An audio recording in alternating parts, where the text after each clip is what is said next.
Queridos, estou muito feliz, testemunho do Raul Poderoso. Tenho acompanhado toda a trajetória dele, junto com a Bru, tem sido exatamente do que ele tem compartilhado aqui, muito forte. E gente, nós estamos iniciando uma série hoje, a Igreja Paternal. Quem estava aqui na semana passada, pôde escutar um pouco dos próximos dias, o que a gente vai falar aqui, sobre essa igreja cuidadora, essa igreja que abraça, essa igreja que discipula, essa igreja que dá destino. Eu compartilhei de manhã que todas as vezes que falta uma paternidade, Deus levanta uma paternidade para nos ajudar, uma paternidade para nos dar um destino, para cuidar da gente, para abrir os nossos olhos, para nos confrontar. Eu me lembro quando eu fui fazer uma faculdade de administração, eu cheguei no meu chefe e falei, cara, você pode me dar um aumento? Porque o que eu ganho aqui, casado, não tem, as contas já vai tudo para o casamento, mas se você me dá um aumento, eu consigo fazer uma faculdade, quero crescer. E ele falou, cara, não tem como não. Eu falei, pô, cara, você é o gerente, me ajuda aí, pô. E ele falou, não tem jeito não, irmão, vai lá na faculdade, fala que você quer trabalhar na biblioteca, que você quer lavar os pratos da cozinha, e lá você vai conseguir uma bolsa, e se vira, se vira nos 30. E eu fiz exatamente o que ele falou para mim. Então naquele dia eu saí, fui lá na faculdade, conversei, ganhei metade de uma bolsa, o resto eu tive que pagar, e consegui, graças a Deus, fazer essa faculdade que eu tanto sonhava. Então todas as vezes que faltar uma pessoa para dar um destino para você, Deus vai levantar alguém para fazer isso. E talvez Deus levante a sua sogra para te botar no eixo, talvez Deus levante o seu sogro, Deus levantou talvez a sua tia, o seu tio, o seu primo, né? Talvez você não teve pai e mãe presentes, mas Deus levantou alguém de dentro dessa igreja para te ajudar. Então Deus nunca vai deixar alguém órfão, irmão, nunca vai deixar. Sempre Deus vai levantar alguém para nos ajudar e nos mostrar um caminho correto a seguir, amém? Então eu quero falar um pouco mais disso. E se eu fosse você, irmão, vazava embora e ia pegar lá os gols do Fantástico, porque o Espírito Santo vai provocar a gente hoje de uma forma que eu quero que você saia daqui deprê. Não é praga não, irmão, porque culto bom é aquele que você vai embora depressivo, você fala, meu Deus, preciso mudar de vida, amém? Culto bom é o que você sai daqui injuriado com o pastor, você fala, pastorzinho, cara, ele ouviu minha conversa durante a semana, né? Já rolou esse assunto entre vocês? Já rola direto, eu sei que rola. Eu sei que rola. Tá louco, parece que o pastor escutou nossa conversa, alguém falou para ele. Então eu oro que o Espírito Santo nos provoque, encha a nossa paciência, para que a gente continue avançando, em nome de Jesus. Filipenses capítulo 1, verso 6. Olha só que legal. Estou convencido, ou seja, não tenho dúvida nenhuma, estou convencido de que aquele que começou a boa obra em vocês, vai completá-la até o dia em Cristo Jesus. Irmão, a boa obra de Cristo começou na cruz, ali já começou a boa obra. É justo, verso 7, é justo que eu assim me sinta a respeito de todos vocês, uma vez que os tenho em meu coração, pois quer nas correntes que me prendem, quer defendendo e confirmando o Evangelho, todos vocês participam comigo da graça de Deus. Ô gente, aqui está todo mundo aqui nessa noite no mesmo combo. Aqui está todo mundo em obras, aqui está todo mundo em construção, aqui está todo mundo caminhando para o mesmo lugar. Você não está aqui porque você veio porque aqui é um lugar legal, você veio aqui porque você precisa mudar de vida, você veio aqui porque você precisa do milagre, você veio aqui porque você precisa mudar o seu entendimento, mudar o seu coração. Então a igreja não é lugar de muita gente boa, irmão, é de gente chatinha também, então não estou falando nada, você pode ser um cara de gente boa. Então aqui está falando o seguinte, que está todo mundo no mesmo combo, está todo mundo no mesmo ajuste. Aqui não tem, irmão, leigo e clero. Aqui não tem um paternalista falando, fica quieto, quem manda aqui sou eu que mando aqui nesse lugar. Não existe. Aqui está falando o seguinte, vocês sofrem comigo, eu estou sofrendo com vocês. Todo mundo está em fase de crescimento, todo mundo está em fase de amadurecimento, e todo mundo está caminhando para um único lugar, que é a cruz de Cristo, para que a gente venha carregar a nossa própria cruz, mudar de vida e cada vez mais se parecer com Ele. Então não vem falar que o pastor é mais ungido que eu. Não, irmão, o pastor que mais precisa da unção agora sou eu aqui. Então não tem leigo e clero, irmão, está todo mundo no mesmo pacote. 1 Pedro capítulo 2, verso 1, aqui fala, irmão, o processo que você está entrando. Diga para o seu irmão, tenha paciência comigo. Tem uns irmãos que é o irmão Chaves, já viu o irmão Chaves? Ninguém tem paciência comigo. Aqui fala de uma edificação, de uma casa espiritual. 1 Pedro capítulo 2, verso 1, livrem-se. Aqui fala como que você deve fazer parte de uma construção. Primeira coisa, Livrem-se, pois, de toda maldade e de todo engano, hipocrisia, inveja. Quase que não tem isso na igreja, né? Graças a Deus, né, gente? Não tem inveja na igreja. Não existe inveja. É mentira isso aqui, tá? Eu me lembro que o Brunão, um dia, o Brunão Morada tinha um violão muito bonito. Aí um dia eu coloquei o pé em cima do violão dele, assim. Falei, cara, que violão da hora. Eu tenho uma foto guardada, que um dia eu vou mostrar para vocês. E aí eu coloquei o pé e falei assim, tudo que eu colocar a planta dos meus pés será meu por herança. O Espírito Santo falou assim para mim, você é invejoso. Falei, não, está na Bíblia. Não, é inveja. Não está na Bíblia não. Falei, está na Bíblia, Espírito Santo. Você já pregou para Deus, irmão? Já preguei, prego direto. Ô Deus, o Senhor me respeita, Deus, sou pastor, o Senhor me respeita, por favor. Eu coloquei o pé e falei, é meu por herança. Deus falou, não, você é invejoso. Irmão, tem uns irmãos, uns crentes que é tão louco, cara. Tem uns crentes kamikaze, que ele entra na casa dos irmãos, ele fala, nossa, que casa bonita. Ele fica assim, ó, que casa bonita. Aonde botar os pés será meu por herança. Sabe o que é isso, irmão? Você querer pegar a bênção dos outros. É inveja. Então quando a Bíblia fala que você vai colocar a planta dos seus pés e tomar por herança, é colocar os pés aonde Satanás está reinando e tomar de volta aquilo que é seu. Então se a sua casa está em trevas, é você colocar o pé lá dentro e falar, filhão, cheguei. E se eu cheguei, Jesus chegou comigo, você vai ter que sair andando. Então você botou a planta dos seus pés e você deu uma ordem de comando. É meu por herança, porque Deus me deu essa família, Deus me deu essa casa, Deus me deu esses filhos, é meu e pode vazar embora. Isso é tomar por herança. Não é botar o pé no carro dos irmãos, na casa e falar, quero. Não, isso é inveja, irmão, é inveja santa. Isso aí, sabe o que é isso? Macumbinha gospel. É, irmão, é negócio cabuloso. Inveja e toda espécie de maledicência. Isso fala de comentários maldosos. Também não existe isso no meio dos irmãos, graças a Deus, né? É uma benção. Os irmãos é uma benção. Verso 2: como crianças recém-nascidas, desejem de coração o leite espiritual puro, para que por meio dele cresçam para a salvação.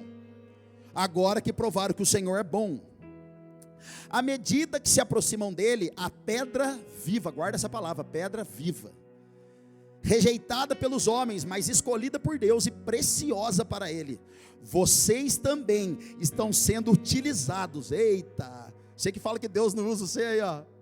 Pastor, fui abusado da igreja evangélica, pastor. Teve gente lá, líder, que abusou de mim, que me usou, pastor. Aí Deus usando você aqui também.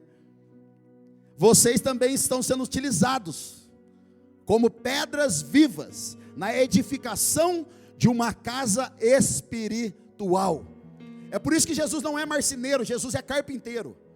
Porque o marceneiro, irmão, ele faz móveis, ele faz um palanquinho ali, mas o carpinteiro, ele trabalha com fundamentos. É na raiz do negócio. Por isso que Jesus não é chamado marceneiro, mas carpinteiro, porque ele trabalha na fundação. Então aqui está falando o seguinte: vocês são pedras vivas, na qual estão sendo edificados para uma casa espiritual.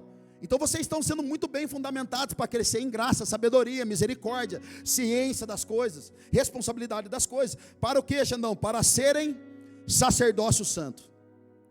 Sacerdócio santo significa um corpo de sacerdotes. Quem são os sacerdotes? Aqueles que ministram o coração de Deus. Um sacerdote é aquele que declara vida onde existe morte. Sacerdote é aquele que declara falência em obras de Satanás. Sacerdote, irmão, é aquele que fica na brecha, aquele que entra na brecha, ele está entre o céu e a terra, declarando, sabe, acendendo incenso, intercessão, em adoração, em proclamação. Falei de manhã e quero repetir, você que faz parte da Pray House aqui, não desista, porque Pray House, irmão, ministério de intercessão não é para todo mundo não, irmão. É deixar os prazeres da vida para vir aqui e orar por outra pessoa que você nem conhece. Então, galera da Pray House, vocês são coluna aqui dentro. A Bíblia diz que Moisés, enquanto lutava, ele cansava com as suas mãos erguidas, orando, intercedendo. Quando ele cansava, ia baixando as suas mãos, o povo começava a perder lá embaixo. De repente se levantou Arão e Ur, pegava cada um de um lado e erguia suas mãos para que Moisés mantivesse seus braços erguidos. Enquanto Moisés tivesse seus braços erguidos, o povo estava vencendo lá embaixo. Então, Pray House, em nome de Jesus, ninguém está vendo vocês, mas Deus está vendo. Não tem muita gente aqui, talvez nunca vá ter, mas vocês foram chamados para ser coluna de oração dessa casa. Aleluia. É muito profundo, irmão. Oferecendo sacrifícios espirituais aceitáveis a Deus por meio de Cristo Jesus. Isso aqui está falando assim, sacrifício aceitável a Deus por meio de Cristo Jesus. Aqui está dizendo o seguinte, conduzir, isso significa conduzir as pessoas a um lugar mais alto. Então, irmão, vir no culto de domingo só para pegar uma bênção, não, está errado. Você vem aqui para ser instigado para um lugar mais alto, de conhecimento a Deus, de intimidade a Deus, se tornar um homem e mulher cada vez mais cheio do Espírito Santo. Em Êxodo 20, 25, ali fala da construção do altar, é muito legal. Ali fala que Deus fala assim para os caras: ó, vocês vão construir o altar aqui, que eu quero que vocês construam. Só que a pedra não vai poder ser lavrada. O que é pedra lavrada, irmão? Pedra lavrada são pedras que tiveram alteração, pedras que foram mexidas, pedras que foram adulteradas, já foram lapidadas antes da hora. O que Deus está falando em Êxodo 25 é o seguinte: aqui em 1 Pedro vocês são pedra viva, beleza, só que lá em Êxodo é pedra que eu não quero que seja lavrada. Eu não quero pedra que tenha cheio de religião. Eu não quero pedra que seja cheia de vício. Eu não quero pedras que já tenham experiência demais para saber como que Deus tem que funcionar. Eu não quero pedra lavada que já sabe, que é pregar para Deus, falar: Deus, o Senhor tem que fazer isso, porque é assim que eu quero. Ô irmão, Deus não cabe na caixinha no nosso formato não, irmão, não dá espaço. Deus não fez a teologia que eu e você fazemos. Deus não faz curso no YouTube, como tem um padre lá ensinando você a orar em língua. Deus não fez escola de GC, irmão. Deus não fez escola de Bereanos. Deus é Deus. Ele não cabe no formato. E a especialidade de Deus é se mover na multiforme graça de Jesus Cristo. Nós não conseguimos compreender a maneira que Deus age. Então para de querer saber, irmão. Talvez na eternidade você saiba. Então Deus falou assim: ó, eu quero pedra bruta. E quem quer as pedrinhas brutas, Xandão? O que está aí do lado. Olha do lado para você ver. Olha a pedrinha que bonitinha. Tem umas pedrinhas mais cheias. Tem umas pedrinhas mais sem cabelo. Esqueci de falar o nome da mensagem, né? O nome da mensagem é: a igreja não é bebê reborn. Ô gente, na minha época, sabe o que era bebê reborn? Chuck, boneco assassino. Vocês lembram disso, os mais velhos? Quem lembra disso aí do boneco assassino? Já tem mais de 40 já então. Tem, não adianta mentir que tem. Dá para ver na sua face. Já dá para ver as rugas. Chuck, boneco assassino. Vocês lembram do Lango Lango? Lembra, Edson? Quem se lembra do Lango Lango? Aquele bicho que você enfiava a mão por dentro dele e dava um soquinho assim, ó. Vocês lembram disso? Tem uma foto do Lango Lango aí? Põe aí a Lango Lango. Tem uns irmãos que é igual o Lango Lango. Ele fica dando soquinho toda hora. Ele está tão cismado que dá soquinho assim. É muito louco o Lango Lango. Estou vendo alguns aqui na frente já. Ô gente, aquilo lá era um bebê reborn, irmão. Você está maluco? É 5 meses sem dormir. Tem que chamar um exorcista para você dormir.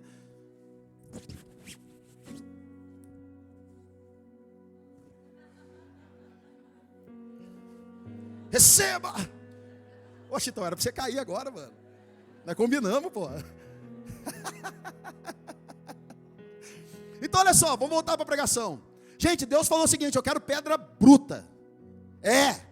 Eu quero o marido chato, porque eu vou lapidar ele. Eu quero a esposa chatinha, porque eu vou lapidar ela. Eu quero os caras truncados, irmão. Eu quero os caras que têm o coração de pedra, porque a Bíblia diz, irmão, que a hora que você tiver um encontro com Jesus, seu coração se tornará um coração de carne.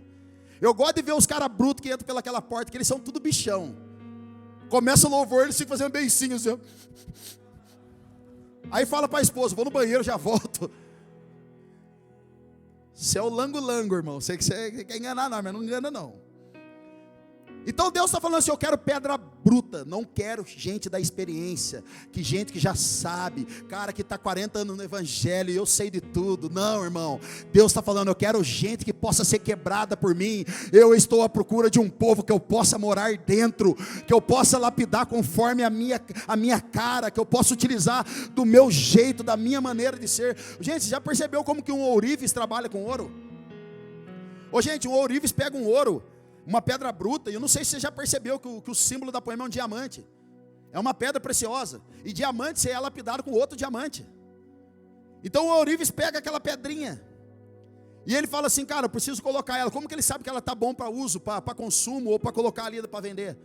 Ele pega aquela pedrinha, então ele leva para o esmeril, sai a faísquinha, aí vai fogo para todo lado, e põe no fogo e tira do fogo e vai moldando do jeito que ele quer. Depois vem a segunda parte, ele coloca a pedrinha preciosa naquele rebolo lá e fica lixando a pedra. Depois ele dá uma polida na pedra. E como que ele sabe que está bom? Ele pega a pedra e ele vê se aquela pedra está refletindo a face dele. Se não está refletindo, irmão, volta para o processo de novo. Fogo, volta para o esmeril de novo. volta para a pancadaria de novo, e depois ele tira de novo e ele dá aquela polida, e quando ele olha, ele fala, cara, agora está minha cara, agora eu posso colocar na vitrine para ser usada. Irmão, sabe por que você está sofrendo? Sabe por que você está desse jeito? Porque Jesus está lapidando você, moendo você. Porque a hora que Ele olhar para você e ver que a face dele está refletindo na sua vida, irmão, você estará pronto para ser enviado por Ele. Porque Deus só manda para a obra, irmão, aquele que se parece com Ele. Deus não manda pessoas orgulhosas e soberbas. Antes de Jesus mandar você para a obra e mandar eu para a obra, primeiro Ele vai nos frustrar, nos humilhar, e vamos sofrer a morte adâmica. E a hora que Ele olhar e falar, agora está a cara do papai, agora você pode ir fazer a obra de Deus, irmão. Sabe por que está doendo? Porque Deus está falando para você, ainda não está a cara do papai. Meu pai.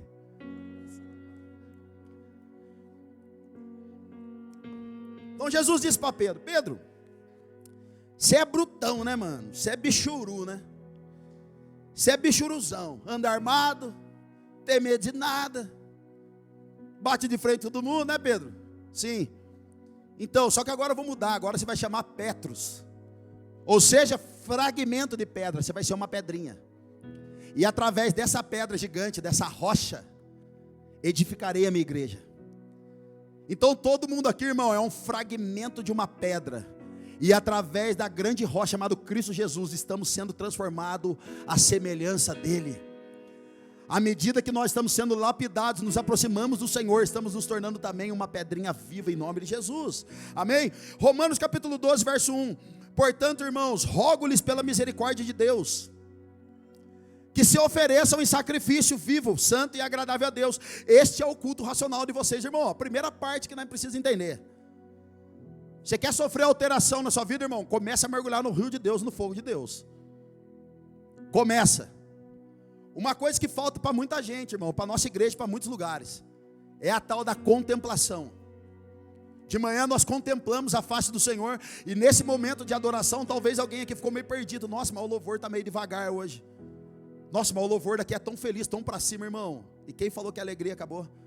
Nós só estávamos mergulhando um pouco mais no rio de Deus.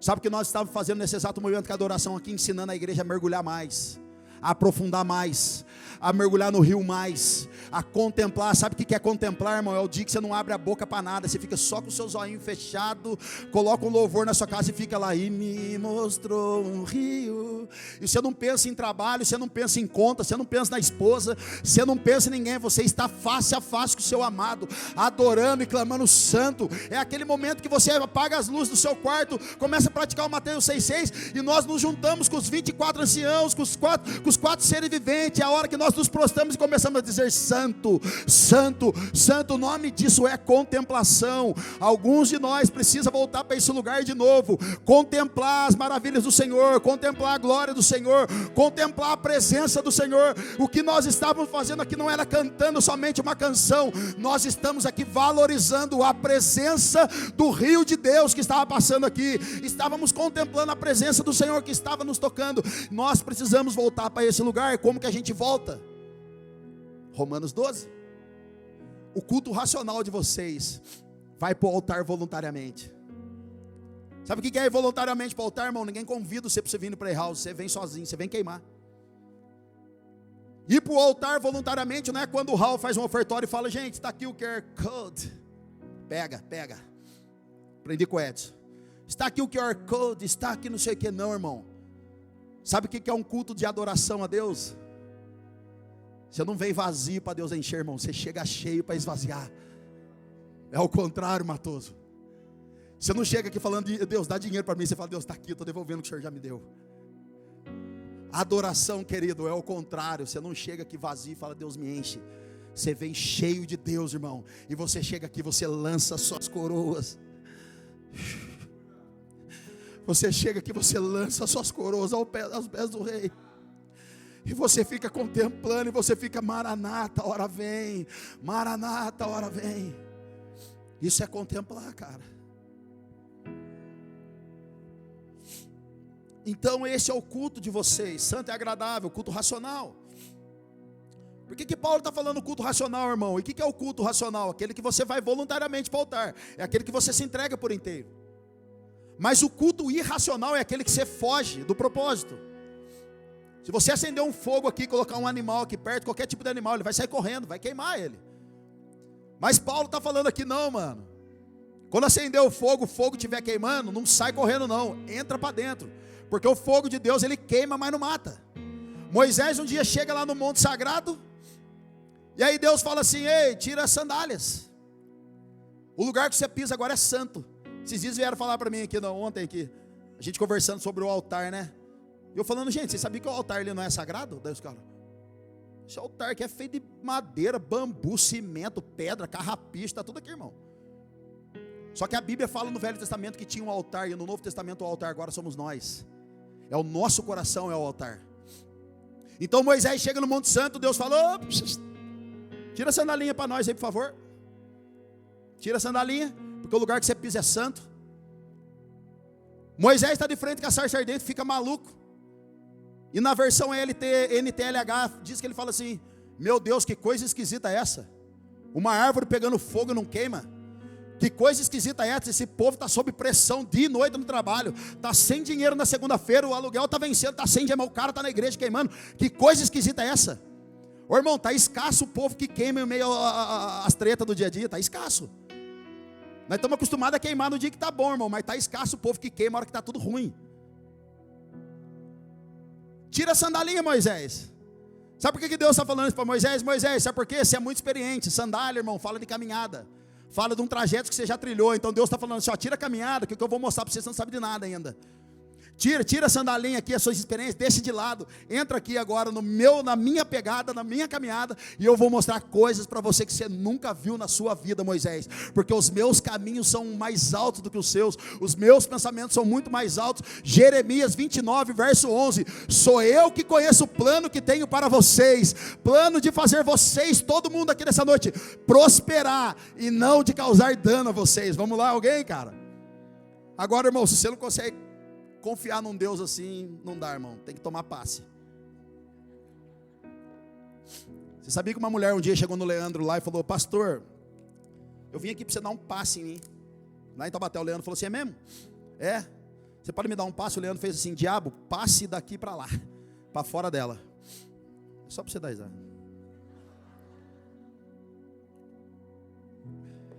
Então diga para o seu irmão com carinho. Sabe por que é pedra bruta, irmão? Porque Deus não quer que você ponha a mão. Não é do seu jeito, é do jeito de Deus. Ô esposa, você que está apavorando seu marido, é do jeito de Deus, minha filha. Para de perturbar ele. Marido, você que está enxuzando a sua esposa, que ela se converte, que ela muda de vida, coloca na mão de Deus, irmão. Terrível coisa é cair na mão do Deus vivo. Perna para quem tem, meu filho. Tem coisas que o marido não vai mudar nunca, irmão. A Marcela chega e fala, cara, pelo amor de Deus, eu ando pela casa, é um tênis na sala, é uma blusa na cadeira, é não sei o que ali, eu acho que isso aí já veio de fábrica, não foi nós que inventou, acho que Adão fez isso lá no Éden. Daí ela fala assim, por que esse tênis está aqui? Daí eu falo, porque eu vou usar daqui a pouco. Daí ela fala, cara, mas você está indo dormir, como que você vai usar daqui a pouco? Eu falo, porque amanhã cedo eu saio, já pego ele aqui. Daí ela fala, mas você tem 4 peças? Porque tem 2 pares de tênis seu aqui. Então um é para sair, na volta já pega o outro e põe o outro. É depois do banho. Ô gente, tem coisa que o homem não vai mudar. Então esposa, para de apavorar e coloca na mão do Deus vivo. Ele vai resolver para você. Que bonitinho, né? É fácil, né? Os maridão, esse pastor é da hora. Efésios capítulo 2, verso 10. E aqui fala o nome da nossa igreja. Efésios 2, 10. Porque somos criação de Deus. Essa criação de Deus, o significado é poema. Não é boêmia, tá, irmão? Então os irmãos que falam, ô pastor, o nome de vocês lá é nome de cerveja, né? Não, irmão. É poema, não é boêmia. Tem uns que falam poemia. Boemia, não, irmão, é poema. Então aqui, ó, porque somos poemas de Deus, obras-primas de Deus, feituras de Deus, realizadas em Cristo Jesus para as boas obras, os quais Deus preparou de antemão para que nós a praticássemos. Então olha que legal, antes de você dar errado na vida, Deus já falou que vai dar boa. Antes de você dar errado, fazer alguma coisa errada, a sua vida ser um caos, irmão, Deus já estipulou lá atrás, que você ia ser uma obra-prima de Deus, ia ser usado poderosamente para a glória de Deus. Olha que bonitinho. Você não é um átomo no espaço, irmão. Deus disse, antes da fundação dos séculos, você foi eleito nele. Você não é obra da mão de Deus, você é obra do coração de Deus, porque você nasceu dentro dele. Foi o desejo de Deus. Então antes de você dar errado, já deu certo, irmão. Amém? E quem que Deus vai usar para lapidar, Xandão? Essa aqui agora começa a ficar boa a mensagem, cara. Xandão, diga para mim, Xandão, quem Deus vai usar para me lapidar? Diga para o irmão assim, quem poderá nos socorrer? Chapolin Colorado, Church. Xandão, quem Deus vai usar para me ajudar? Provérbios 27, verso 17.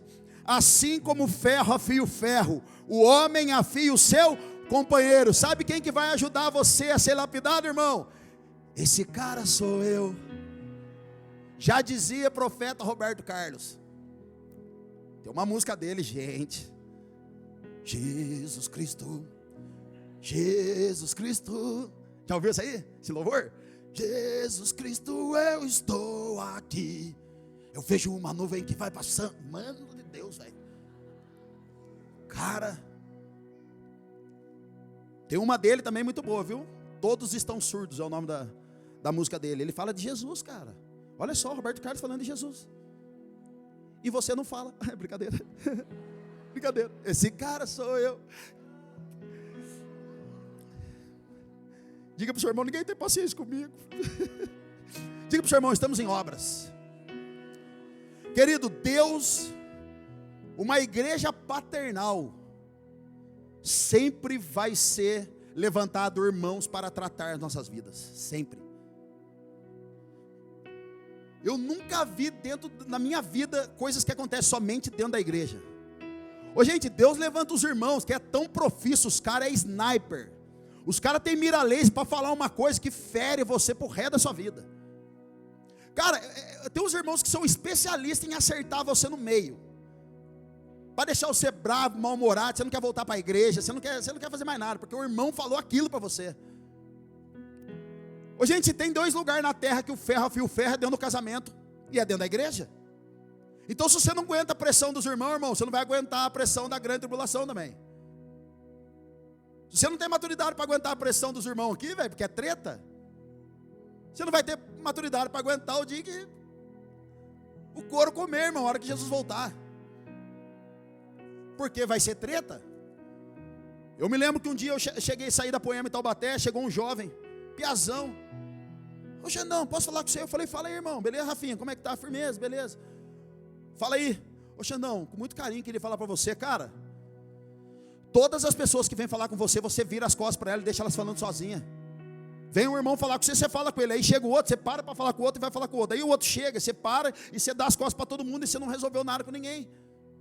Xandão, desculpa eu falar isso para você, cara, eu amo você. Irmão, a minha mão quase entortou para trás, assim, ó.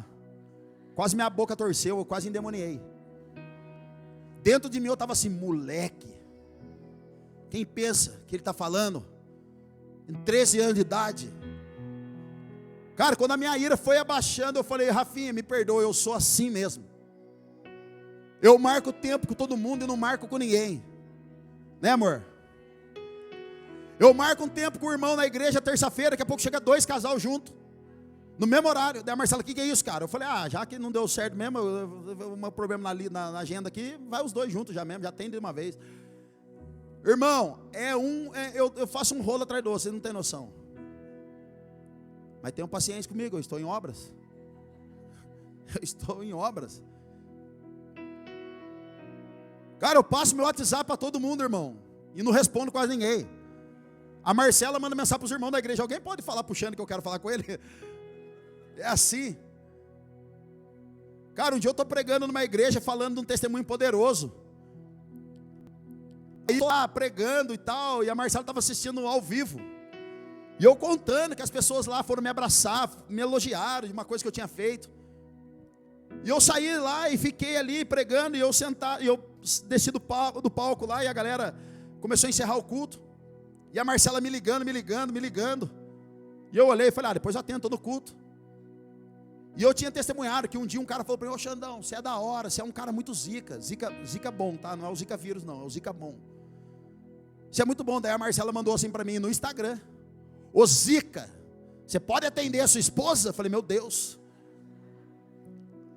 Ô irmão, tem dia que você é super usado por Deus. Eu entro no carro, a Marcela fala assim: por que você falou aquilo? Eu falo: Marcelo, eu estou super ungido, por favor, começa amanhã depois das 8. Você pode falar comigo depois da... Irmão, parece que a esposa enfia um canudo aqui, ó, pau, no tendão de Aquiles e vaza a unção que você recebeu do dia, foi embora em 5 minutos. Cara, daí eu entro no carro e falo: cara, pelo amor de Deus, cara, acabei de sair do culto, você não tem respeito pelo sagrado.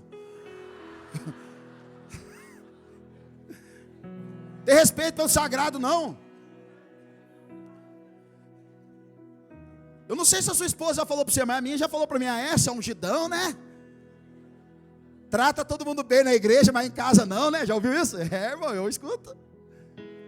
Aí eu entro no carro, ela vem lá, quer esvaziar a glória que Deus colocou dentro de mim. Ela começa a falar.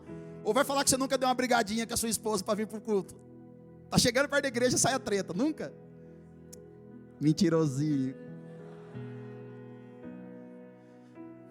É, irmão, às vezes, né, vem a esposa, fala uma coisa, acordou mais cedo, tá atravessada, fala um negócio, eu falo: Satanás, é você? É, rola essas tretas, irmão. Ih. O que eu tava falando mesmo, amor?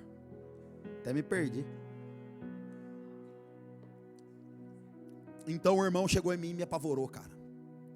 Eu falei: verdade, cara, você tem razão, mano. Me desculpa, eu sou assim mesmo, eu preciso mudar. Ô gente, Deus vai usar alguns caras aqui do nosso meio, cara. A mira laser para acertar a gente no meio.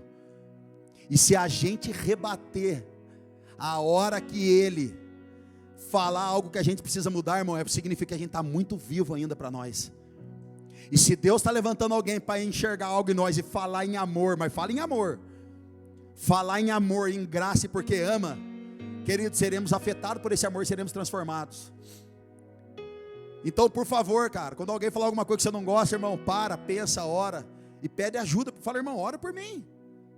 Fala para ele: ora por mim, irmão. Mas Deus vai usar alguns aqui, cara. Mas Deus também vai levantar um time bom para nos ajudar. 2 Timóteo capítulo 1, verso 16. De manhã eu falei 1 Timóteo. Os bereanos aqui me ajudaram. É 2 Timóteo capítulo 1, verso 16. O Senhor conceda misericórdia à casa de Onesíforo, porque muitas vezes ele me reanimou e não se envergonhou por eu estar preso. Pelo contrário, quando chegou a Roma, procurou-me diligentemente até me encontrar. Ô gente, Paulo estava preso, um amigo dele levantou, foi lá visitar ele, achou onde ele estava preso, foi lá para contar piada, para reanimar o cara. Mas você sabia que o mesmo apóstolo Paulo também arrumou treta com um homem chamado João Marcos, de ministério? E quando foram sair para a missão, falaram: Barnabé, não vai levar João Marcos não. Não, deixa eu levar, não vai levar não, mano, porque ele deixou nós na mão. Não vai não, cara. Ele não pode. A Bíblia diz que quando Paulo estava preso, cara, e de lá ele sairia só para a morte.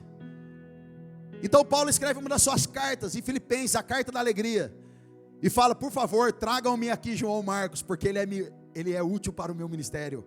Irmão, não dispensa ninguém que está do seu lado, você pode precisar dele um dia, cara. J Quest canta uma música chamada Você Precisa de Alguém. Querido, as bandas seculares estão cantando sobre unidade, e nós da igreja preferimos ir no Facebook, no Instagram, deletar, arrebentar com a vida dos irmãos, deletar a vida das pessoas através das redes sociais. Os caras que estão no mundo cantando música secular já estão entendendo aquilo que nós deveríamos estar vivendo há muito tempo. Cara, como é bom você ter um amigo, dia que você está depressivo, triste, o cara chega lá do nada, ainda chega fazendo piada, que se ele não traz nem a palavra de Deus, chega fazendo piada, te zoando. Ô gente, você sabia que tem uma pesquisa aí, que quando pegaram 180 crianças, escuta isso, pegaram 180 crianças nos Estados Unidos que tiveram algum tipo de ferimento nos joelhos e nas mãos. 180 crianças, pegaram os pais, de 180 pais ali que tinha aproximadamente ali, um pouco mais da metade, quando viu que o filho tinha um ferimento na mão e outro no joelho, os pais davam um beijinho no machucado. Lembra quando seu pai fazia isso com você? Vai sarar, filho, está tudo bem. Todos os pais que beijaram as mãos que estavam machucados dos filhos, e os joelhos que estavam machucados dos filhos, todos os pais que deram um beijo ali, deram carinho, falaram: filho, está tudo bem, vai passar. A cicatrização daqueles machucados foram muito mais acelerados do que aqueles que não ganharam carinho. Sabe o que é isso? Sensibilidade. Tem alguém ferido no nosso meio, irmão, vai lá dar um beijo no machucadinho dele. Está tudo bem, vai passar. O processo de cicatrização é maior, irmão, quando você dá afeto. Outra pesquisa diz que todas as pessoas que estavam enfermas no hospital, quase morrendo, receberam visitas de amigos, foram reanimados e a vida deles ou se prolongou, ou eles rapidamente saíram do hospital, transformados, curados, foram liberados para sua casa por causa da visita de um amigo. Cara, é muito forte o que eu estou falando, cara. Chegou um amigo meu aqui, cadê Paulo? Onde ele está? Onde que Paulo está? Está lá no presídio de Tremembela, perto de Taubaté. Não, ele está lá, vou lá, então vou reanimar ele. Querido, porque reanimar alguém que está passando alguma situação, querido, não é só tirar ela de lá, mas também fazer com que ela persevere na fé, naquele exato momento. Vamos lá, alguém, igreja. Cara de Deus, é muito forte isso. Jesus precisou dos 3 apóstolos. Chegou para os caras e falou: rapaziada, firmeza total, salve. Vocês podem orar comigo porque eu não estou bem. Os irmãos chegam para nós e falam: Xandão, meu negócio é com Deus, eu não me relaciono com ninguém, eu não preciso de ninguém, meu negócio é com Deus, é face a face. Não, irmão, seu negócio é com Deus e é com nós. Porque o negócio de Moisés era face a face com Deus. Deus falava: Moisés é meu amigo, eu falo face a face com ele. Mas para não se tornar um ídolo religioso, Deus fala: então beleza, então já que Moisés pode virar bichão daqui a pouco, pode ficar bonito na história, vou levantar o sogro dele, Jetro, que nem crente é, para dar instrução para ele, para ajudar. Gente, Deus não vai deixar ninguém na mão aqui. Deus vai levantar pessoas para nos encorajar, para falar para nós: ó, não estou passando a mão na cabeça não, mas levanta a cabeça e vai para cima, porque vai dar certo. Deus tem uma obra com você. O apóstolo Paulo falou aqui em Filipenses capítulo 1, aquele que começou a boa obra em vocês, vai completá-la até o dia de Cristo Jesus. É uma promessa para nós, cara. E o que pode quebrar essa aliança, Xandão? 2 Coríntios capítulo 5, verso 16. A minha versão é a NTLH, nova tradução linguagem de hoje. Por isso daqui em diante não vamos mais usar regras humanas quando julgarmos alguém. Olha só, está falando que não julga. Lembra o Davi? Davi foi lá, pegou a esposa que não era dele. Quando Natan foi confrontar, o que Davi falou? Tem que ressarcir esse cara aí 4 vezes mais. A mesma sentença que Davi deu, irmão, naquela causa, que era ele mesmo a causa do problema, recaiu sobre a casa dele. Então quando ele falou, tem que ressarcir 4 vezes mais, quem que morreu da família de Davi? Os 4 filhos dele morreram. Então cuidado, igreja, com a sentença que a gente dá para as pessoas, porque ela pode se voltar contra nós. Ninguém aqui foi chamado para ser juiz, irmão. Nós não vamos reinar ainda. Estamos trabalhando para reinar, mas nós vamos julgar as 12 tribos de Israel, e não vai ser agora. 2 Coríntios capítulo 5, verso 16. Por isso daqui em diante não vamos mais usar regras humanas quando julgarmos alguém. E se antes de nós termos tornado cristãos, julgamos a Cristo de acordo com regras humanas, agora não fazemos mais. Gente, sabe o que pode quebrar uma aliança entre nós aqui? Você conhecer a humanidade de alguém e não querer andar mais com ela. E de verdade, se você olhar para alguém aqui e procurar falha na pessoa, fica tranquilo, irmão, você vai achar de monte. Se você olhar para dentro dessa igreja e começar a buscar falha nessa igreja, você vai achar um monte. Se você achar umas 20, eu posso falar mais umas 80 para você ainda. E se você acha que tem problema com o ministério aqui, eu posso falar para você mais umas 200 problemas de ministério aqui, irmão. Nós estamos em obras.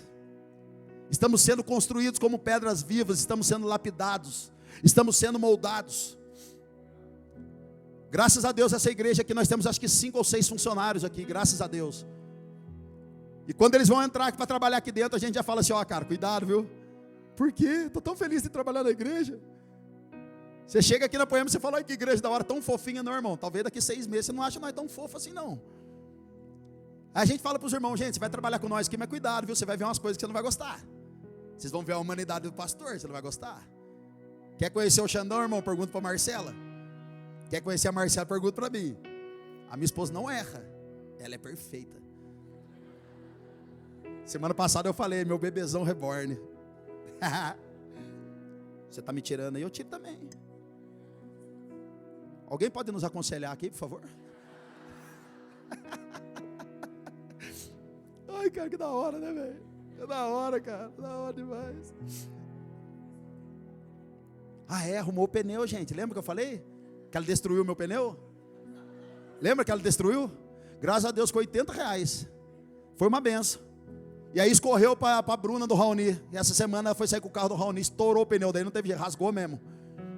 Escorre, cara, paternidade escorre, gente. Cuidado, viu? Então olha só.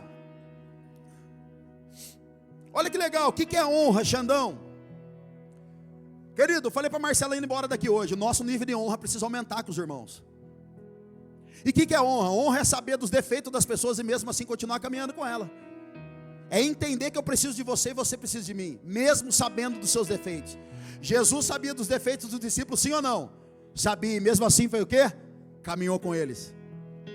Então honra, querido, é saber o defeito de todo mundo que está aqui e continuar caminhando junto, porque nós somos uma pedra preciosa e estamos lapidando um ao outro para que nos tornemos uma pedra semelhante à imagem de Cristo. Aleluia! Glória a Deus. Então, Xandão, quem que é as pessoas que você mais gosta do Brasil hoje, que toca a sua vida? Os que estão aqui dentro. Xandão, qual é a banda que você mais curte no Brasil? A nossa. Xandão, qual é os staff que você mais acha das igrejas mais incríveis que tem no Brasil? A nossa. Ô gente, eu sei do sofrimento de todo mundo que serve aqui, eu sei das lutas, eu sei das falhas, e eles sabem da minha, e a gente está aqui.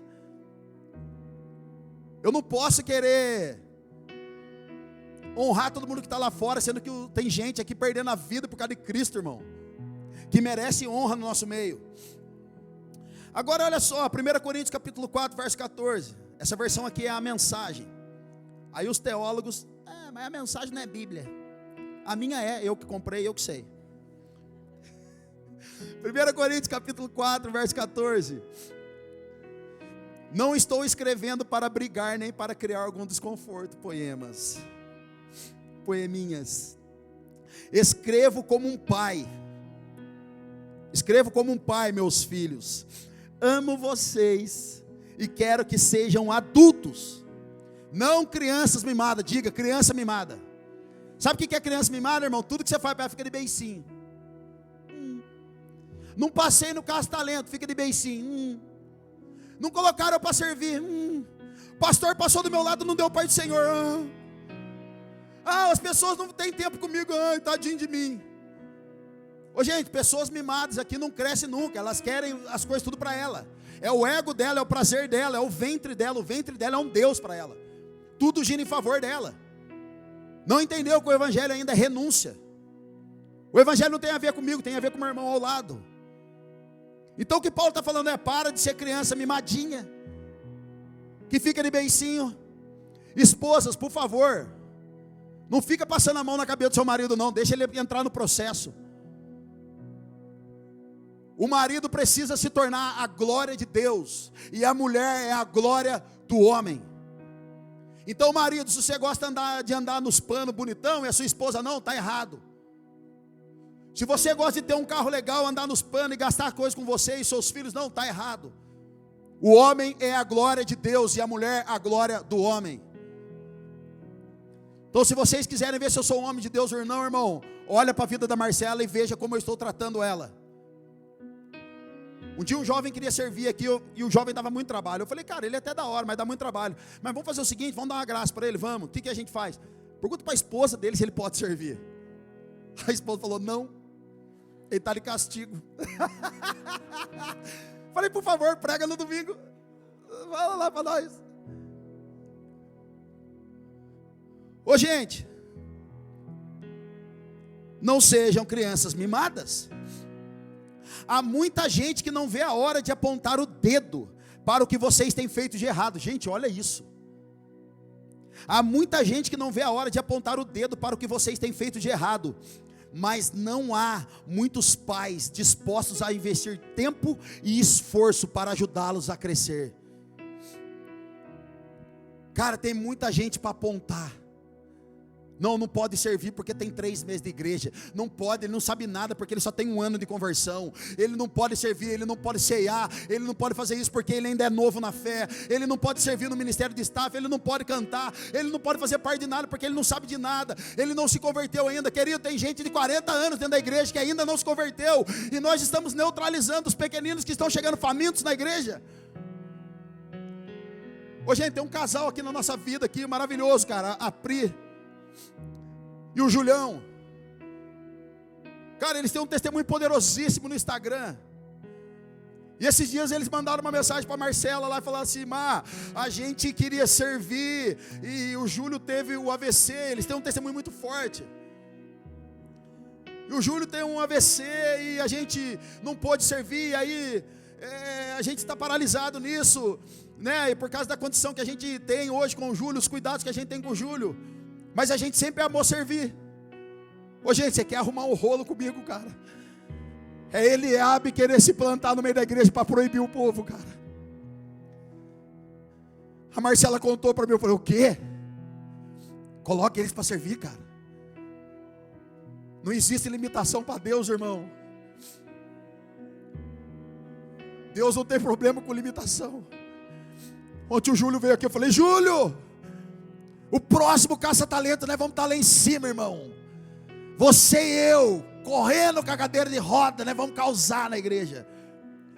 E eu falei para a Pri ontem, falei: Pri, vai lá, Júlio, vai lá na porta, cara, fica lá entregando balinha, porque o seu sorriso é muito bonito no Instagram, mas ele precisa vir para dentro da igreja, precisa vir para dentro do ministério. As pessoas precisam ver o seu sorriso, a pessoa precisa ver o seu nível de fé, a sua entrega. Mas sempre brota os Eliabes, que estão diante dos ministérios, diante da sua igreja, mas eles não queimam mais por aquilo ali. E quando chega um pequeno Júlio, uma pequena Pri, eles falam: não pode, não pode. Vocês têm limitação, querido, e limitação nunca foi problema para Deus, cara. Querido, o Júlio começou a falar palavras recentemente no Instagram, em vídeos, não foi, Pri?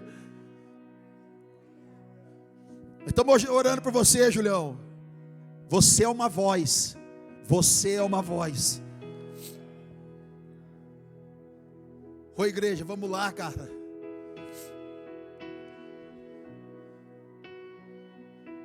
Ô irmão, o que você está fazendo com a sua vida, cara? O que você está fazendo com o seu dom, irmão? O que você está fazendo com o poder de Deus, cara? Que está querendo tocar você e você não está deixando, irmão. E os caras estão falando que não pode. Quem falou? Quem falou que não pode, cara?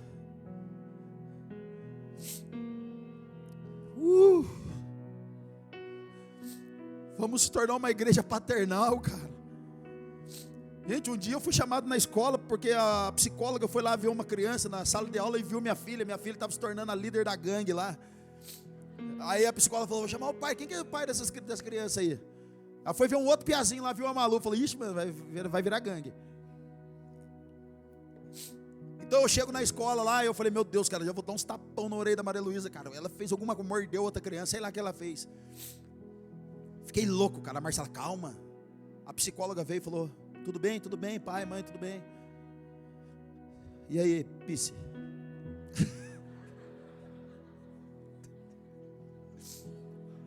Pisse, o que aconteceu? No Instagram agora é Pisse e o nome da pessoa, é da hora, eu acho chique. Eu sou psicólogo. Pisse.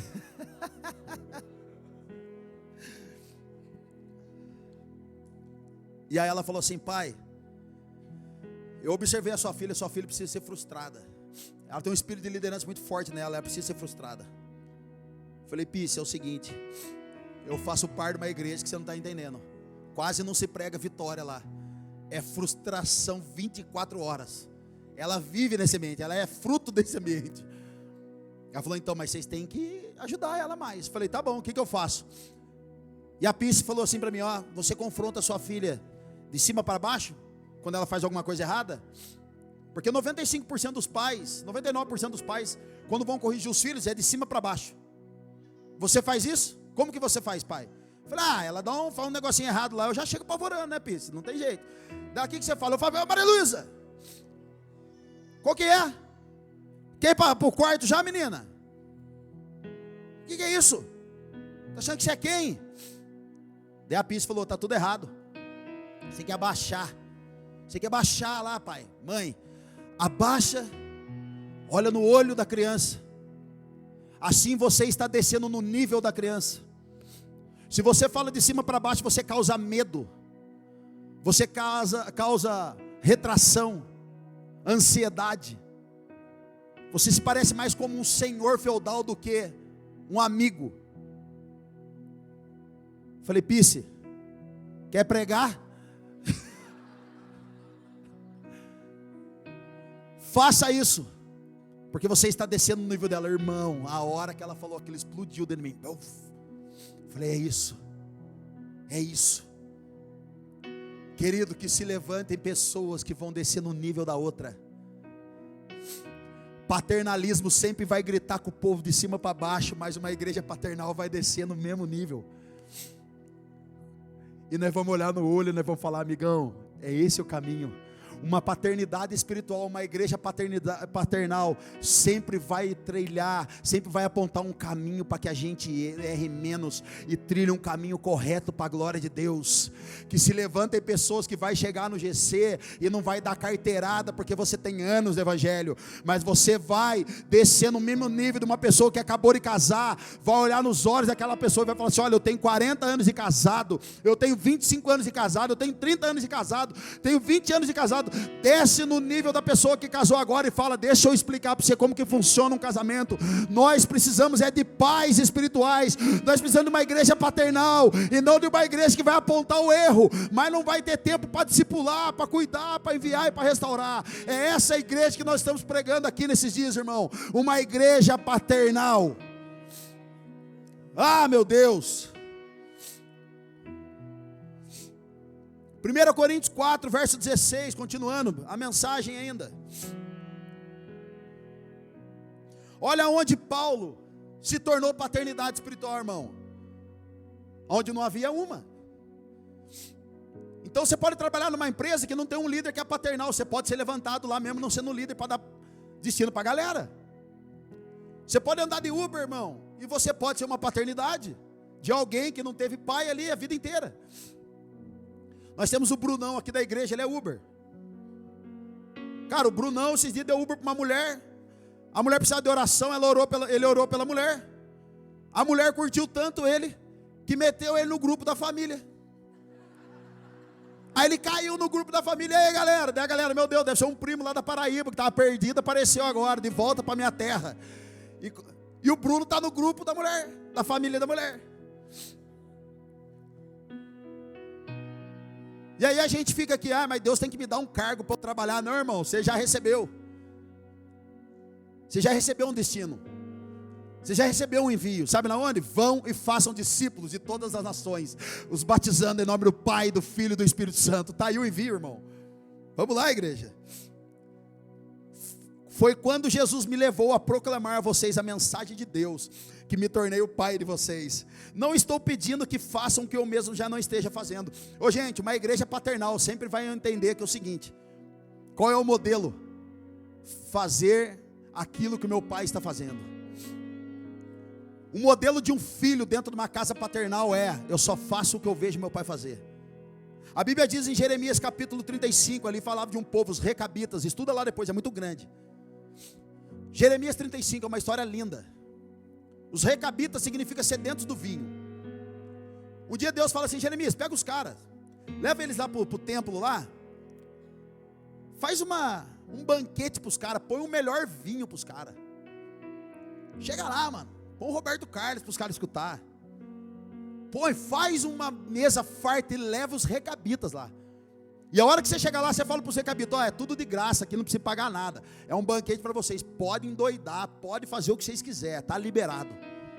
Arrebenta. Quando os recabitas, irmão, chegam diante do banquete, Jeremias fala: está tudo pronto para vocês, é de vocês. Então aquele povo levanta e fala assim: de jeito nenhum. Nosso pai Recabe nos ensinou que nós nunca deveremos tomar vinho pelo resto da nossa vida. Jeremias, não, mas peraí, cara, pode ir, irmão, eu estou com vocês aqui, pode ir. Sabe, quando o diabinho fica na sua cabeça, vai, manda uma mensaginha no Instagram para os caras, ninguém está vendo, não dá nada, vai, manda um esqueminha, manda um nudes, vai lá, manda, ninguém está vendo, dá um beijinho na boca, ninguém, não vai dar nada. Ô gente, vocês estão escandalizados eu falar isso aqui? O YouTube está ensinando nossos filhos coisas piores, será que nós estamos atentos nisso? Vai lá, faz um esqueminha aqui, faz um jeitinho brasileiro que ninguém está vendo, vai lá, recabitas, vai lá, poemeiros, pode ir, ninguém está vendo, está tudo bem, ninguém vai saber. Querido, honra a gente não dá somente quando está na presença, não, honra também é quando ninguém está vendo. Então os recabitas tornaram a dizer, o nosso pai Recabe nos ensinou a não tomar vinho. Ô gente, Deus chega para Jeremias e fala, Jeremias, fala para aquele povo, está vendo, Jeremias? Os caras escutam a voz do pai deles e obedecem até hoje. A minha nação, quando eu falo, não me obedece. Fale para os recabitas que enquanto existir a família de Recabe, jamais faltará prosperidade na mesa deles. Irmão, está na hora da gente entender a voz do Senhor como uma voz paternal e uma voz convidativa. Vai aparecer coisas ilícitas para nós nesses dias, e aí deveremos fazer o quê? Eu aprendi do meu Senhor, eu só faço o que eu vejo meu pai fazer, eu não entro nesses esqueminha, eu não entro nessas ciladas, eu estou me guardando para o meu casamento, eu estou guardando a minha virgindade para o dia do meu casamento, eu estou guardando meu dinheiro com coisas corretas no Senhor, não preciso de joguinhos de azar para querer prosperar, eu estou guardando o meu coração, estou selando a minha vida, eu não quero ter relação sexual antes da hora, eu não quero ficar me pegando por aí antes da hora, eu não quero entrar em furada, eu quero guardar o meu coração, porque tudo que eu tenho ouvido do meu pai, eu tenho compartilhado com vocês, eu quero ser um povo santo, exclusivo, uma nação de sacerdote, santo e exclusivo de Deus. Ô gente, a voz de um pai é uma voz convidativa. Agora pergunta para mim, Xandão, por que eu tenho que ser alinhado? Pergunta para mim. Pode ir, irmão, está tudo bem aqui, os anjos estão aqui, não vai ter confusão. Xandão, por que eu tenho que ser alinhado? Para você ser enviado. 1 Coríntios capítulo 4, 17. Olha o poder de uma paternidade espiritual. Por essa razão estou enviando a vocês Timóteo, meu filho amado e fiel no Senhor, o qual lhes trará a lembrança a minha maneira de viver em Cristo Jesus, de acordo com o que eu ensino por toda parte, em todas as igrejas. Ô gente, Deus nunca vai enviar um irmão que sangra, porque pastores feridos que sangram formarão uma igreja ferida e sangrenta. Líderes machucados e feridos precisam sentar para ser restaurados, eles não podem liderar, porque da mesma maneira que eles estão feridos, eles ferirão outros. Não pode. Não, você já teve ferido já, e o que aconteceu? Foi 1 ano de banco, sendo tratado e curado. Foi a terceira vez, a primeira foi 5 meses de banco. A Marcela chegou no Leandro dando carteirada. Olha o que você está fazendo com meu marido, você vai matar ele, olha o jeito que ele está. O Leandro falou, cala a boca e vai para o banco também. 6 meses de banco. Precisamos ser tratados, curados, irmão, para ser enviado por Deus. Então se você não tem um autocontrole, irmão, tem adesivinho da Poema no seu carro, por favor, tira de lá. Sou poemeiro, mas você quer matar os outros no trânsito? Isso aqui é pastor, eu sou o Brian, seu Brian. Eu pastor, é duplo carpado, isso é o lango-lango, irmão, lango-lango. Põe a foto do lango-lango aqui, cara, é da hora demais. Olha o lango-lango, cara, meu Deus, eu tive um desse aqui, cara. Ô, corta esse negócio da pregação, vamos voltar para a Bíblia aqui, pelo amor de Deus. Ai, que bonitinho, cara. Irmão, você enfiava a mãozinha por dentro dele aqui assim, daí tinha 2 negocinhos dentro, você ficava assim, ó. Aí ele dava um soquinho assim. Vocês lembram disso aqui? Lembram? Pode tirar, irmão. Põe a Bíblia aqui, por favor. Alguém vai tirar foto. Olha só, hoje eu fui ali no despacho.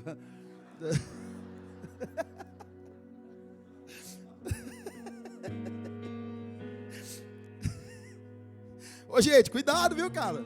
Você diz, eu sou da Poema, usa moletomzinho, mas xinga os outros no trânsito, quer bater nos motoboys, quer atropelar os motoboys que ficam apertando a buzina do seu lado.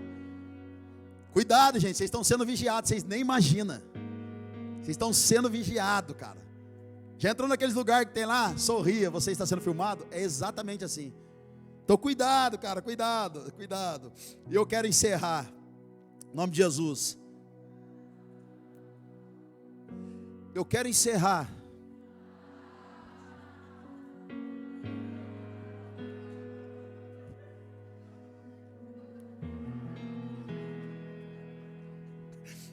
Ai, meu Deus, da hora demais, cara. É bom ser livre, né, gente? É bom. Queridos, eu quero encerrar com Gênesis capítulo 38, verso 9. Abra comigo, por favor. E o que nós não queremos como igreja paternal, o que nós não desejamos. Esse texto, eu já preguei sobre isso em outras mensagens, mas preciso falar dele de novo. Gênesis 38, verso 9.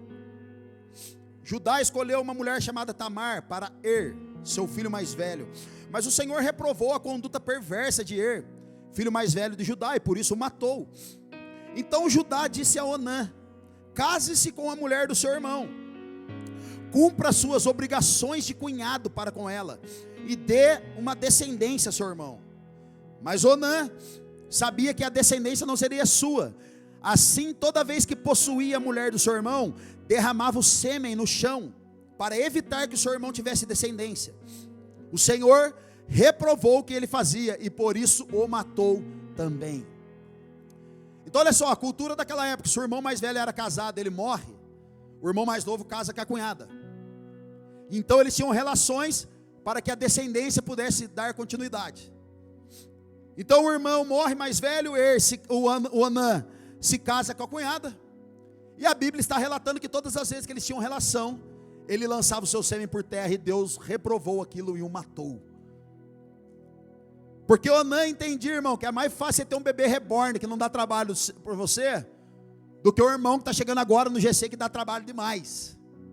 Onã representa uma geração de pastores e líderes e igrejas, que querem ter prazer na noiva, mas não querem ter responsabilidade de gerar com ela. Onã representa a geração que quer sair na foto, quer tirar foto com todo mundo, quer participar de tudo, mas a hora de cuidar, discipular, instruir, ele não quer.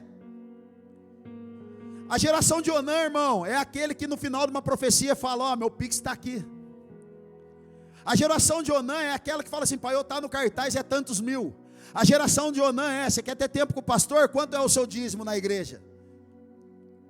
A geração de Onã cara, o que você pode me dar, o que você pode me oferecer, para que a gente possa ter um tempo junto. Querido, nesse tempo, todo mundo que está se tornando Onã, querendo ter prazer na noiva de Cristo, e não quer gerar filhos espirituais, não quer construir, não quer restaurar, vão ser exterminados da terra. Já existem ministérios por aí sumindo mais rápido do que quando apareceram. Deus não brinca, cara, com a sua noiva. O chamado para todo mundo nessa noite aqui é gerar, é cuidar, é proclamar o evangelho, é instruir pessoas. O trabalho de todo mundo nessa noite não está voltado para o pastor, está voltado para o corpo. Ô gente, sabe por que igrejas e ministérios não crescem? Porque os pastores não delegam. Os pastores e os líderes têm medo de delegar e perder o cargo deles. Esses dias o Kevin foi fazer uma reunião com o pessoal que ia participar aqui ontem do Casa Talentos. Ele falou: mano, vai participar com a gente lá? Eu falei: não vou não. Ô mano, mas você é o pastor. Eu falei: não, mas você foi levantado para isso. Vai lá e resolve. Qualquer coisa você me chama aí. Ô gente, teve formatura de noivos aqui. O Braga, Xandão, você vai vir aí? Mandou mensagem, ele e a Fábio: cara, vai colar formatura. Eu nem respondi, irmão. Olha o Chazé aí, mano. Falei: o que tem? Você vai colar? Falei: eu não. E você, Chaz? Ele: eu vou. Falei: então, Deus abençoe. Querido, se eu não delego, se eu não faço essas coisas, ninguém cresce. E o risco de se tornar um Onã é rapidinho, cara. Eu preciso delegar para as pessoas aquilo que Jesus confiou para mim. Eu preciso impartir. Em inglês, Edson, impartation. Nossa, meu Deus, que revelação. Cara, tem uns meninos que chegam aqui: pastor, o que você acha? Não sei, irmão. O que Deus está falando para você? Pastor, eu estou pensando nisso. O que você acha? Não sei, o que Deus está falando para você? Qual é o seu plano? Qual é o ponto que você quer resolver? A Poema pensa assim e age assim. Está dentro disso? Tá, então vai lá, irmão, manda bala. Irmão, se você chegar aqui para nós e falar: pastor, tem uma coisa aqui na igreja que está acontecendo que eu estou vendo, mas eu posso ajudar, irmão, nós já vamos ordenar os seus 5 ministérios na hora. Está abençoado, pode fazer. Não somos uma geração de Onã que quer ter prazer na noiva. Nós queremos gerar com ela. Nós queremos ter filhos espirituais. Nós queremos, a Bíblia diz que em Salmo, como é feliz o pai que tem seus filhos na aljava. Tem muitos filhos na sua aljava. Querido, como eu me alegro quando alguém fala assim: pastor, estou precisando de um conselho. Eu falo: o que é? É isso. Eu falo: cara, o Kevin pode te ajudar. Sabe o que é isso, irmão? É eu colocar a mão dentro da aljava e lançar, vai. Pastor, estou precisando de um conselho nas finanças. Cara, eu tenho um casal que pode te ajudar nisso. É pegar mais um filho na aljava e lançar. Filhos espirituais. Como é feliz uma igreja que tem a sua aljava cheia deles. Então, por favor, me deixe em paz. Esses dias teve um velório. Eu falei: cara, eu não consigo ir nesse velório, mas eu posso mandar o Du aí. O Du chega lá, ele é bonitinho, ele é fofinho. Ele chega e faz um biquinho assim: tudo bem. Eu posso enviar ele. O casal falou: demorou. Sabe o que é isso, irmão? Colocar a mão na aljava, pegar a flechinha: Du, vai lá. Como eu sou feliz, cara, em poder liberar algumas pessoas para fazer o que elas foram chamadas para fazer. Nós somos uma casa paternal. E como a gente faz isso? Cantares capítulo 8 para encerrar. Cantares capítulo 8 verso 8. Nós temos uma irmãzinha. Seus seios ainda não estão crescidos. O que faremos com nossa irmã no dia em que for pedida em casamento? Querido, irmãzinha nova sem seio, ela não pode ser paternidade espiritual. Ela não tem estatura de maturidade para amamentar e gerar filhos espirituais. Isso aqui aponta para a igreja. Nós estamos crescendo em maturidade, ou seja, nós estamos já prontos para começar a gerar e alimentar filhos espirituais. Aquela mulher do fluxo de sangue, 12 anos com aquela hemorragia, ela não podia gerar, por causa do fluxo de sangue. Então aquela mulher quebra a barreira, quebra tudo, coloca a mão em Jesus e imediatamente cessa aquele sangramento. 12 anos da Bíblia, irmão, significa governo. E em tempo de governar, irmão, ninguém sangra. Em tempo de governar a gente gera. Então se você está numa igreja paternal como essa, irmão, não é tempo de sangrar, é tempo de gerar filhos espirituais. É tempo de delegar, é tempo de empoderar. Querido, eu já estou de olho na próxima geração aqui da igreja, você não tem noção. Eu fico andando para a igreja, eu fico olhando para os caras. Sabe qual que é o meu maior problema, meu maior erro talvez? Ou minha maior bênção? É acreditar nos outros, irmão. Se o cara vem e pinta uma história bonita para mim, ou até triste, eu falo: meu Deus, que maravilhoso. Meu problema é acreditar em todo mundo. Eu acredito, cara, desde que as pessoas não queiram mais o que eu estou querendo. Aí é problema delas. Eu já estou olhando, cara, já tenho anotado no meu celular aqui pessoas e casais que eu quero que estejam andando mais próximo da liderança. Eu tenho olhado elas por dentro. Eu não sou Onã, cara, eu não quero ter prazer na noiva, mas eu tenho tentado olhar com os olhos de Jesus dentro das pessoas, o que elas carregam de melhor. Tem um amigo meu chamado Flávio Vasques. Ele canta uma música: Jesus, eu dou para você o meu melhor, mas também entrego a você o meu pior. É o refrão da música dele. Ele é irmão do Felipe Henry, do Morada.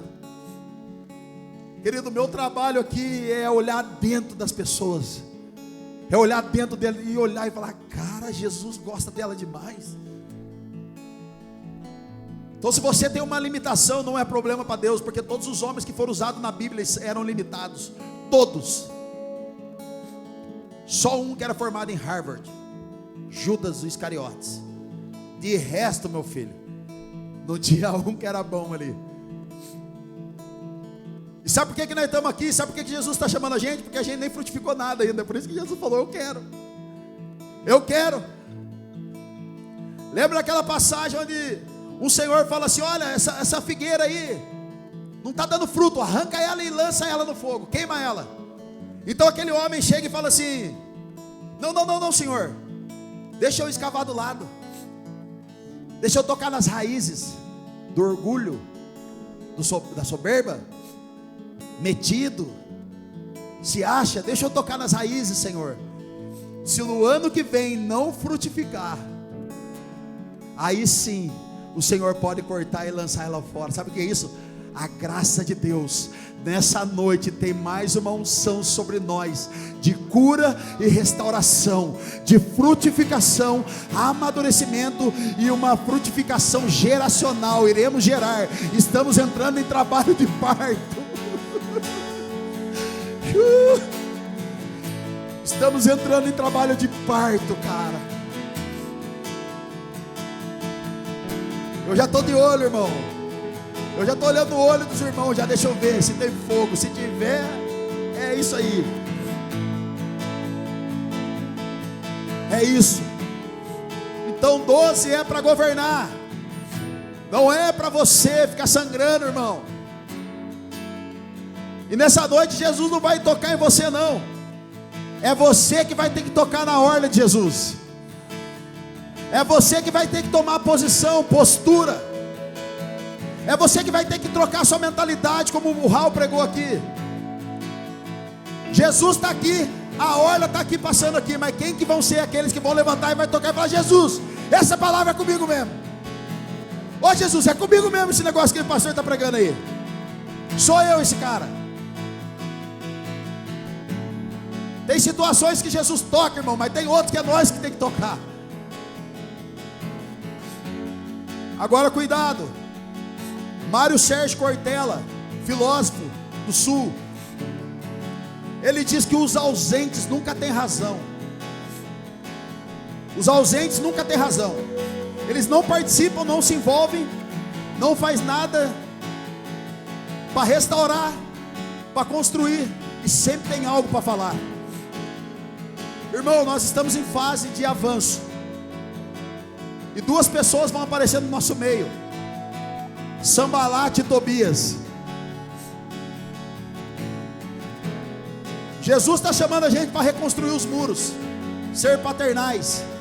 Mas o Sambalat e o Tobias vai aparecer para falar: para com a obra aí, desce para nós ter um tempo, tomar um café junto. Mas os Neemias vão dizer: não tem como eu descer aí, eu estou fazendo parte de uma grande obra, não tem como eu parar. A geração de Neemias, irmão, é aquela que está com a espada na mão. Com uma mão segura a espada e com a outra reconstrói. Com uma espada na mão e a outra gera. Com uma espada na mão e a outra discipula. Uma espada na mão e a outra cuidando de pessoas. Uma espada na mão e a outra fazendo parte da intercessão. Então você vai estar com a palavra de Deus na mão, irmão, reconstruindo as coisas. E o Sambalat e o Tobias vai aparecer no meio do caminho. Para que isso aí não tem nada a ver. Olha esse esqueminha aqui. Então com a palavra você combate, com uma mão você combate as investidas do diabo. Ah, pastor, você sabia daquele irmão da igreja? Não quero saber. Combate e reconstrói. Está sabendo que aquele irmão da igreja pecou, caiu? Não quero saber. Deus pode restituir ele. Combate e a outra reconstrói. Combate, a outra restitui. Combate, a outra discipula. Isso é uma igreja paternal, que gera filhos espirituais, que levantam outros homens paternais, que levantam mulheres paternais. Essa é a nossa série desses dias. Que se levante a igreja paternal no nosso meio. Uma geração de Neemias, que vai combater o mal, as investidas, mas com a outra vai gerar, vai curar, vai restaurar, vai sarar, vai se levantar o governo dos céus aqui na terra. A outra igreja que vai governar todas as coisas.